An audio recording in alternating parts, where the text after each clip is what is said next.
Labas, Erik. Labas. Kaip seks? Puikiai. Super, kad puikiai. Aš labai džiaugus, kad tau puikiai seks. Klausyk, gal tu gali truputėlį papasakoti plačiau, ką tu darai prieš tai, ko tu veikė prieš įsėjai?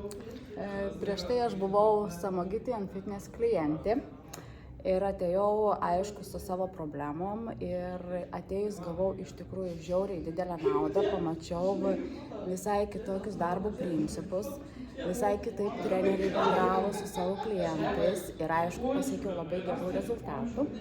Tai ir taip užsikabinau, kad ir aš norėčiau keisti kitų žmonių gyvenimus.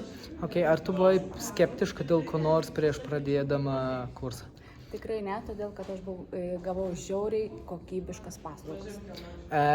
Kokį didžiausią naudą arba takeaway, kitaip sakant, anglišką tu įsinešė iš to kurso? Išsinešiu iš tikrųjų labai daug praktikos, žiauriai daug praktikos.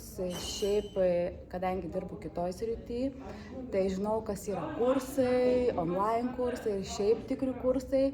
Tai ten tik teorija, o čia išsinešim žiauriai daug praktikos ir išėję tikrai nebijosim prisiliesti prie klientų. Okay, tu paminėjai, kad tu dirbi kitos srityje. Kokios srityje tu dirbi? Dirbu su sveikata, tai dirbu visuomenės sveikatos specialistė, esu dirbu su suaugusiais, šiuo metu dirbu darželyje, bet noris kažko daugiau. Okay, supratau. Erik, kam tu rekomenduotum šitą kursą? Visiems, kas tik turi bent jau mažiausią tokią abejonę, kad galbūt aš galiu keisti kitų gyvenimą ir aišku, tai yra labai naudinga ir dėl savęs, nes gauni žiauriai daug žinių. Super.